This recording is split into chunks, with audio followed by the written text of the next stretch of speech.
नमस्ते दोस्तों, अभिषेक शर्मा एक बार फिर साउथ अफ्रीका के खिलाफ महज 15 रन बनाकर आउट हो गए। इस वर्ल्ड कप के 4 मैचों में उनके बल्ले से कुल 15 रन निकले हैं। अभिषेक के इस शर्मनाक प्रदर्शन के बाद पाकिस्तान के तेज मोहम्मद आमिर ने सरेआम उनकी बेइज्जती कर कुछ ऐसा कह दिया जिसे सुनकर 150 करोड़ भारतीयों का खून खौल जाएगा। तो दोस्तों, आखिर आमिर ने अभिषेक को लेकर ऐसा कहा, इस चौंकाने वाले बयान का पूरा सच हम आपको इसी वीडियो में बताने वाले हैं, इसलिए वीडियो को अंत तक जरूर देखिएगा। दोस्तों, इस T20 वर्ल्ड कप में अगर किसी एक खिलाड़ी को लेकर सबसे ज्यादा चर्चा, उम्मीद और फिर निराशा देखने को मिली है तो वो हैं अभिषेक शर्मा, जिन्हें कभी दुनिया के सबसे खतरनाक और भरोसेमंद युवा बल्लेबाजों में गिना जाता था। आज वही अभिषेक इस पूरे टूर्नामेंट में लय खोजते हुए नजर आ रहे हैं। उनका बल्ला अब तक उस अंदाज में नहीं बोला जिसकी उनसे उम्मीद की जा रही थी। फैंस को जिस तूफानी शुरुआत की आदत थी वो इस बार देखने को नहीं मिली। टूर्नामेंट की शुरुआत में ही अभिषेक को बड़ा झटका लगा जब वो USA के खिलाफ मुकाबले में खाता खोले बिना ही पवेलियन लौट गए। उस मैच में टीम को उनसे तेज शुरुआत की उम्मीद थी, लेकिन पहली ही चुनौती में वो असफल रहे। ये शुरुआत उनके आत्मविश्वास के लिए बिल्कुल भी अच्छी नहीं थी। इसके बाद नमीबिया के खिलाफ मुकाबले में वो टीम का हिस्सा नहीं बन सके। पेट में इन्फेक्शन की वजह से उन्हें आराम दिया गया। ये ब्रेक शायद उनके लिए मानसिक तौर पर और मुश्किलें लेकर आया, क्योंकि बड़े टूर्नामेंट में लगातार खेलते रहना और रिदम बनाए रखना बेहद जरूरी होता है। जब आप बीच में रुकते हैं तो वापसी करना आसान नहीं होता। लंबे इंतजार के बाद जब पाकिस्तान के खिलाफ उन्होंने वापसी की तो फैंस को उम्मीद थी कि अब वो अपने आलोचकों को जवाब देंगे, लेकिन दुर्भाग्यवश उस मैच में भी वो 0 पर आउट हो गए। लगातार 2 बार 0 पर आउट होना किसी भी बल्लेबाज के आत्मविश्वास को झकझोर सकता है। मैदान पर उनका फुटवर्क और शॉट सिलेक्शन भी थोड़ी घबराहट दर्शा रहा था। इसके बाद नीदरलैंड्स के खिलाफ मुकाबला उनके लिए खुद को साबित करने का सुनहरा मौका था। टीम को एक तेज शुरुआत की जरूरत थी और सबकी निगाहें अभिषेक पर टिकी थीं। लेकिन पारी की तीसरी ही गेंद पर वो एरेरियन डर्ट की गेंद पर क्लीन बोल्ड हो गए। ये आउट होना सिर्फ एक विकेट गिरना नहीं था, बल्कि उनके संघर्ष की कहानी का एक और अध्याय बन गया। हालांकि टीम मैनेजमेंट ने उन पर भरोसा बनाए रखा और साउथ अफ्रीका के खिलाफ उन्हें फिर मौका दिया। ये संकेत था कि टीम उनके टैलेंट पर अब भी विश्वास करती है। लेकिन इस अहम मुकाबले में भी वो 12 गेंदों में सिर्फ 15 रन बनाकर आउट हो गए। शुरुआत तो मिली, लेकिन उसे बड़ी पारी में बदलने में वो फिर नाकाम रहे। लगातार कम स्कोर ने उनके ऊपर दबाव और बढ़ा दिया है। बड़े टूर्नामेंट में 1-2 खराब पारियां समझी जा सकती हैं, लेकिन जब ये सिलसिला लंबा हो जाए तो सवाल उठने लगते हैं। फिर भी यह याद रखना जरूरी है कि अभिषेक अभी युवा हैं और प्रतिभा की कोई कमी नहीं है।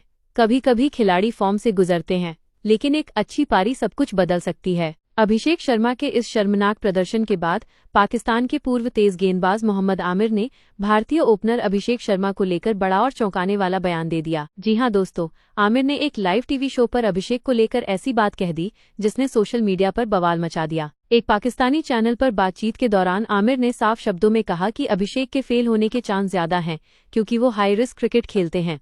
आमिर का मानना है कि अभिषेक ज्यादातर ताकत के भरोसे बल्लेबाजी करते हैं और तकनीक पर उतना ध्यान नहीं देते। आमिर ने कहा, मैंने जितना भी थोड़ा देखा है, अगर आप मुझसे ईमानदारी से पूछें तो मुझे लगता है कि वो सिर्फ एक स्लॉगर हैं। उन्हें हर बॉल पर कड़ी मेहनत करनी पड़ती है। जिस दिन वो रन बना लेते हैं, लेकिन उनके फेल होने के चांस ज्यादा हैं। उन्होंने आगे कहा, वो 8 इनिंग्स में एक बार रन बनाते हैं, बाकी स्कोर 10, 15, 0 और 20 जैसे होते हैं। मुझे नहीं लगता कि वो टेक्निकली इतने मजबूत हैं। बड़े लेवल पे खेलने के लिए सिर्फ ताकत काफी नहीं होती, आपको तकनीक और धैर्य भी चाहिए। आमिर यही नहीं रुके, उन्होंने अभिषेक को आउट करने का तरीका भी बताया और कहा, उसे शरीर पर गेंद डालो। वो अक्सर वहीं खड़ा रहता है और चाहता है कि सभी गेंदें एक खास एरिया में फेंकी जाएं। अगर आप उसे इनसाइड लाइन पर बॉल डालते रहो तो वो गलती कर बैठता है। आमिर ने अपनी बात को आगे बढ़ाते हुए कहा, ये मेरी ईमानदार राय है। मैं ये भी मानता हूँ कि जिस दिन वो लय में आ जाएगा वो बड़ा स्कोर कर सकता है और दूसरी टीम को नुकसान पहुंचा सकता है। उसमें ताकत है, शॉट खेलने की क्षमता है, लेकिन उसका गेम बहुत हाई रिस्क वाला है। उन्होंने ये भी जोड़ा, मैं उसे तभी सही मायनों में अच्छा बल्लेबाज मानूंगा जब गेंद स्विंग हो रही हो और वो उसी वेलोसिटी के साथ गेंद को कंट्रोल में रखकर स्मैश करे, तब पता चलेगा कि वो कितना मजबूत खिलाड़ी है।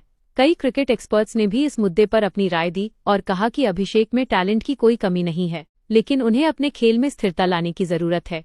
अगर वो अपनी तकनीक और शॉट सिलेक्शन पर काम करें तो वो लंबे समय तक टीम इंडिया के लिए अहम खिलाड़ी बन सकते हैं। दोस्तों, आमिर के इस बयान के बाद ये बहस तेज हो गई है कि क्या अभिषेक शर्मा सच में सिर्फ एक स्लॉगर हैं या फिर वो आने वाले समय में खुद को एक भरोसेमंद बल्लेबाज साबित कर पाएंगे। आपको क्या लगता है, क्या आमिर की बात सही है या वो गलत है? कमेंट में अपनी राय जरूर बताएं। तो मैं पूरी जिम्मेदारी के साथ कहता हूं कि गौतम गंभीर को इस टीबीज वर्ल्ड कप के बीच से ही कोच के पद से हटाकर वापस घर भेज दिया जाएगा।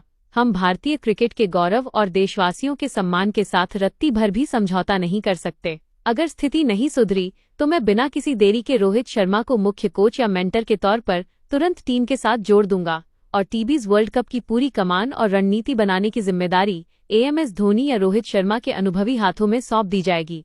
हमें बहाने नहीं, हमें सिर्फ वर्ल्ड कप की ट्रॉफी चाहिए। जय शाह के इस रौद्र रूप और कड़े बयानों ने ये स्पष्ट कर दिया है कि अब बीसीसीआई किसी भी तरह की ढिलाई बरतने के मूड में नहीं है। अब पूरी जिम्मेदारी गौतम गंभीर और सूर की जोड़ी पर है कि वे अगले मैच में किस तरह से इस करो या मरो की स्थिति से बाहर निकलते हैं। जय शाह ने साफ कर दिया कि अब वो किसी भी खिलाड़ी के नाम पर नहीं बल्कि उसके काम पर फैसला लेंगे। उन्होंने स्पष्ट संदेश दिया कि अगर हार्दिक पांड्या और सूर अपनी जिम्मेदारी नहीं निभाते तो बड़े बदलाव तय हैं। उन्होंने ईशान किशन और संजू सैमसन को और अधिक निडर होकर खेलने की सलाह दी और कहा कि जो खिलाड़ी दबाव नहीं झेल सकता उसे वर्ल्ड कप की टीम में रहने का कोई हक नहीं है।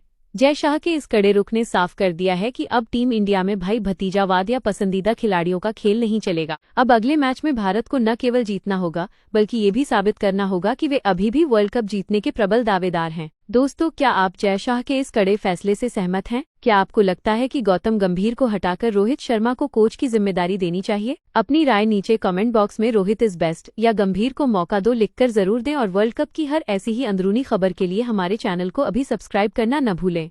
जय हिंद, जय भारत।